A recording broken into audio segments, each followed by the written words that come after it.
आज हिंदी पत्रकारिता दिवस है। इस मौके पर सभी राष्ट्रवादी पत्रकार और राष्ट्र निर्माण में बाधक पत्रकार मेरा अभिवादन स्वीकार करें। आज से 137 साल पहले उदंत मार्तंड नामक अखबार शुरू हुआ था। इस अखबार के नाम का अर्थ बहुत रोचक है। उदंत यानी ऐसा सूर्य जिसके दांत अभी ना उगे हों। मार्तंड का मतलब सूर्य ही है, यानी ऐसा सूर्य जिसके दांत अभी ना उगे हों। जैसा मैंने पहले जिक्र किया कि ये दो पाठ हैं पत्रकारिता में, एक राष्ट्रवादी पत्रकार, दूसरा राष्ट्र निर्माण में बाधक पत्रकार। इन दो पाठों की चक्की में जनता पिस रही है, दांत पीस रही है। इसकी वजह क्या है? आज 137 साल बाद हम हिंदी पत्रकारिता दिवस को मना रहे हैं। लगातार सोशल मीडिया पे या फिर पत्रकार वर्ग और पाठक वर्ग जो भी है, चाहे वो वीडियो देखने वाला है या अखबार पढ़ने वाला है, वो तमाम पत्रकारों को बधाई दे रहा है। लेकिन सवाल उठता है कि क्या ये दौर, ये हिंदी पत्रकारिता दिवस अब बधाई के दौर के काबिल रह गया है? उदंत मार्तंड किस दौर में था 137 साल पहले, और अब 137 साल के बाद माहौल क्या है? 137 साल पहले यह कहा गया था कि एक ऐसा सूर्य जिसके दांत अभी उग रहे हैं। लेकिन अगर लोक मान्यता की बात की जाए, और ऐसे के उदाहरण भी मिल जाते हैं कि जब कोई व्यक्ति 100 साल का हो जाता है तो उसके पुराने दांत भले ही टूट गए हों, नए दांत आने शुरू हो गए हैं। लेकिन क्या आपको मीडिया में वो दांत अब नजर आ रहे हैं? 137 साल पहले का तो ये जो जिक्र है ये बहुत सही है, क्योंकि उस दौर में मीडिया का आगाज हुआ था। एक ऐसा सूर्य था जिसके दांत अभी उगे नहीं थे। 137 साल के इस जो वक्फा रहा है, इसके बीच में बहुत सारे बदलाव आ चुके हैं। लेकिन क्या ये बदलाव वही हैं जो उदंत मार्तंड के दौर में देखे गए थे? जैसा सोचा गया था, क्या वैसा ही है? ये सब आप तय कीजिएगा। लेकिन आज मौका हिंदी पत्रकारिता दिवस का है, तो मैं उसी के ऊपर, उसी के बिंदुओं पर बात करूंगा।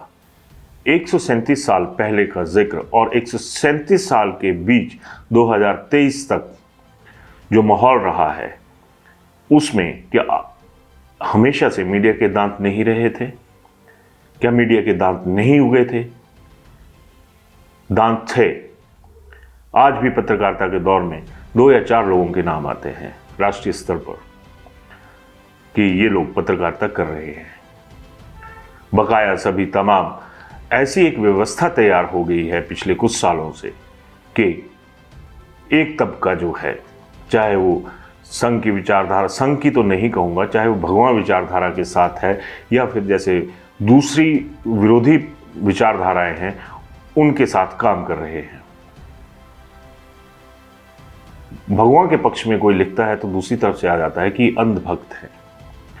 अगर कोई भगवान के खिलाफ लिखता है या उसके खिलाफ बोलता है तो कहा जाता है ये चमचा है। तो मीडिया के लिए क्या सामने आया इस दौर में? मीडिया आम आदमी के लिए नहीं रहा है। मीडिया के साथ जो हो रहा है या मीडिया के बीच जो हो रहा है, या फिर मैं ये कहूं कि जो मीडिया अपने साथ करवा रहा है, वो क्या सही है? सही और गलत के बीच में चलूंगा तो शायद बहुत सारे सवाल उठ जाएंगे, लेकिन अब सवाल उठाना भी जरूरी है। हाल फिलहाल की बात करूं तो मीडिया के दांत, अब दांतों से एक बात सामने आती है कि दांतों से काटा जाता है, चबाया जाता है। तो अब क्या वो दांत काटने वाले हैं? अभी तक जिस तरह का एक एनवायरनमेंट है, मीडिया का एनवायरनमेंट है, वो काटना तो बहुत दूर की बात, किसी मुद्दे पर दांत चबा चबा कर अपनी बात रखना तो दूर की बात। ये दांत क्या आपको व्यवस्था के पर कुतरने लायक भी लगते हैं? कि जो व्यवस्था है उसके अगर पर कुतरने की जरूरत पड़े, काटने की तो बात ही छोड़ दीजिएगा, उस लायक क्या मीडिया के दांत बचे हैं? ये आप ही तय कीजिए। जिस तरह से मीडिया जगत में बदलाव हुए हैं, अखबारों की दुनिया से निकल के इलेक्ट्रॉनिक मीडिया आ गया, रियल टाइम रिपोर्टिंग, आरटीआर का वक्त आ गया, लाइव व्यवस्था का वक्त आ गया, उसमें क्या बदला? मीडिया के दांत दिख गए। मीडिया वहीं दांत दिखाता है जहां उसे दांत दिखाने की जरूरत होती है, अदरवाइज वहां पर जीभ चलती है जो दांतों के बीच में रहती है।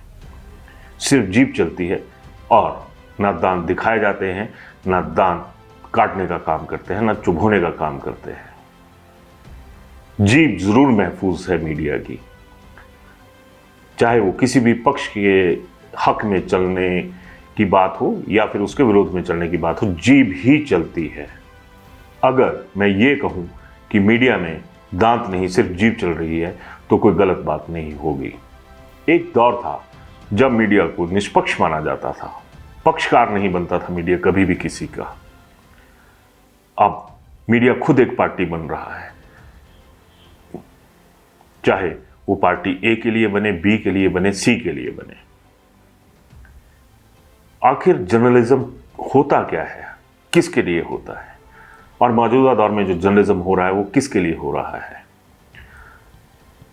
तमाम जो मीडिया हाउस हैं, घराने हैं, उन पर आप अगर एक नज़र घुमाएं तो आपको वो चीज़ें दिखाई जाएंगी, वो चीज़ें समझाई जाएंगी जिसे समझाने का एक तरह से टारगेट इन लोगों ने, इन मीडिया घरानों ने लिया होता है। आम आदमी का कोई टारगेट नहीं होता, देश कहीं कोई टारगेट नहीं है, जनता के जो मुद्दे हैं वो कहीं टारगेट नहीं है। टारगेट सिर्फ इतना सा है कि मैंने पार्टी ए को सपोर्ट करना है, पार्टी बी को सपोर्ट करना है, और किस तरह से ये घोल घोल कर, घोट घोट कर आम आदमी के दिमाग में बिठाना है कि ये लोग सबसे बेहतरीन हैं या सबसे बदतर है। समझाने की पॉलिटिक्स, समझाने का जर्नलिज्म जो है वो आज मीडिया में पसर चुका है। कहीं ना कहीं इस मसले में मैं ये स्वीकार करने में कोई गुरेज नहीं करूंगा कि हम लोग भी इस व्यवस्था के जो एक तरह का सिस्टम बन चुका उसके पार्ट बनते जा रहे हैं। जनता से जुड़े मुद्दे हमारे लिए भी कहीं ना कहीं गौण हो जाते हैं। जनता सोचती है कि हम लोग उन मुद्दों को उठाएंगे, लेकिन नहीं, अक्सर हम लोगों को ये लगी रहती है कि हम किस नेता को उठाएंगे, किस नेता को गिराएंगे। इसमें पब्लिक इंटरेस्ट कोई नहीं होता है। पब्लिक इंटरेस्ट तो तब भी खत्म हो जाता है नेताओं का, और पब्लिक में भी नेताओं का इंटरेस्ट उस वक्त खत्म हो जाता है जब किसी साल ये लोग सत्ता में आ जाते हैं। आज सत्ता में आए, अगले 5 साल तक उन लोगों को कोई परवाह नहीं होती, पब्लिक इंटरेस्ट से कोई लेना देना नहीं होता है। ऐसे में पब्लिक इंटरेस्ट कौन दिखाएगा? हम लोग, आप लोग। मीडिया क्यों आज की डेट में बदनाम हो रहा है? एक संपादक है, वरिष्ठ संपादक है हिमाचल में, उनकी गाड़ी पर आपको प्रेस का स्टिकर नहीं मिलेगा। एक बार मैंने उनसे पूछा कि सर, आपने तमाम जो स्टाफ था उस दौरान अखबार में, उनकी तमाम गाड़ियों पर उनके संस्थान के नाम लगे हैं, मेरी गाड़ी पर भी लगा था कि ये फलां अखबार है और हम उस अखबार के कारिंदे हैं, काम करते हैं। तो उन संपादक जी ने मेरे को एक जवाब दिया, कहा, उदय, शर्म आती है प्रेस लिखवाते हुए।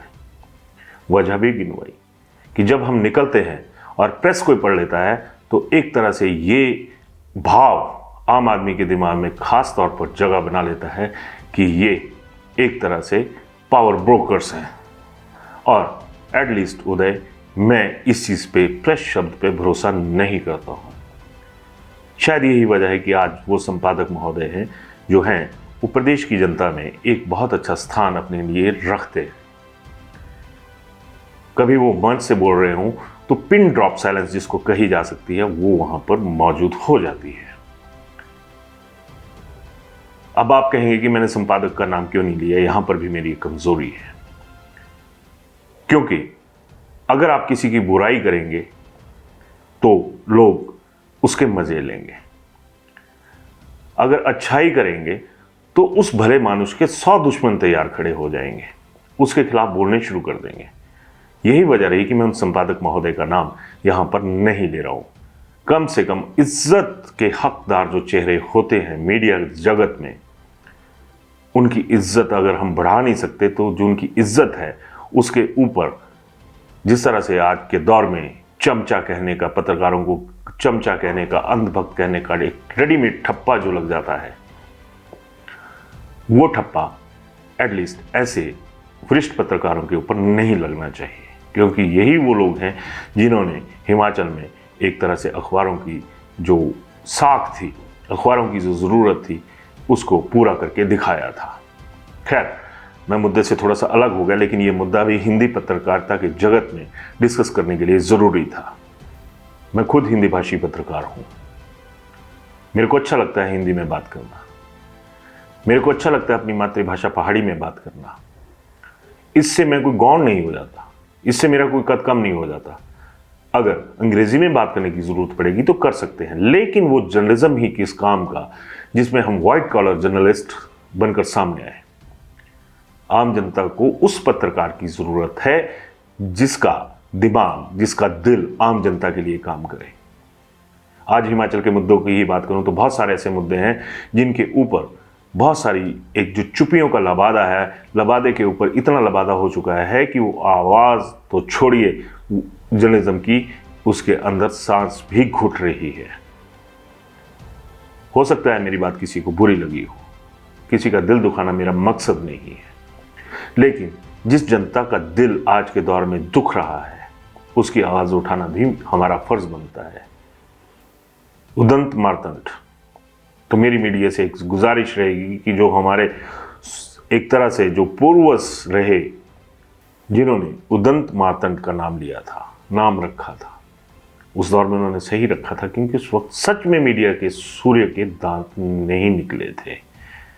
आज जब दांत भी हैं, जब उन दांतों को दिखाने की जगह भी है, तो वो दांत क्यों दृश्य हो रहे हैं समझना पड़ेगा। क्योंकि जिन खास लोगों के लिए हम काम करते हैं, खास तौर पे आज का मीडिया काम करता है, मैं भी इनकार नहीं करूंगा, शायद मैं भी उस लपेटे में आता हूं। उन लोगों को खास किसने बनाया? मेरे जैसे आम आदमी ने बनाया, आप जैसे आम आदमी ने बनाया। तो फिर ये डर क्यों, बोलने से परहेज क्यों? बहुत सारे सवाल मेरी इस बात पर भी उठे। मैं स्वागत करूंगा उन चीज़ों का, क्योंकि ये उस चौथे स्तंभ की बात है जिसके ऊपर अभी सवाल बहुत सारे उठ रहे हैं, लेकिन जवाब देने के लिए कोई तैयार नहीं है। ये तो शुक्र है कि सोशल मीडिया का दौर भी आ गया, कम से कम हम लोगों को वो आंखें मिल गईं वो देखने के लिए कि हमारे लिए जनता के मन में कितना आदर भाव या फिर कितनी नफरत भरी हुई है। बहुत ज़रूरी है आज के दौर में, ना किसी का चमचा बनना है, ना किसी का अंधभक्त बनना है। जर्नलिज्म जनरल पब्लिक के लिए होना चाहिए। अखबारों की, चैनल्स की, मेरे जैसे जो छोटे मोटे हम जैसे पत्रकार हैं या जो छोटे मोटे मीडिया घराने हैं, उनकी लीड भी वही होनी चाहिए जो जनता से जुड़ी हुई है। आप लताड़ लगा सकते हैं, आपका हक है, क्योंकि हमने जो, मान लीजिए मैं एक सामान्य भाषा में बात करूंगा कि हमने जो बात करनी होती है वो हम कर देते हैं। अगर हमें आपको सुनाने का हक है, आपको दिखाने का हक है, तो ये हक आपके पास भी रहता है कि आप हमारी आंखें अगर कहीं बंद हैं तो उन आंखों को खोलें। और कहीं गलत हो रहा है, हम लोग कहीं पे गलत कर रहे हैं, गलत एक तरह से इंप्रेशन छोड़ रहे हैं, किसी का छवि निर्माण करने में ताकत झोंक रहे हैं, किसी की छवि का नुकसान करने में ताकत झोंक रहे हैं, तो सबसे पहले आपका हक बनता है कि आप हमें सचेत करें। ज़्यादा नहीं कहूँगा, बस इतना कहूँगा कि मीडिया अब दांत भी दिखाए, जीभ ना चलाए। धन्यवाद।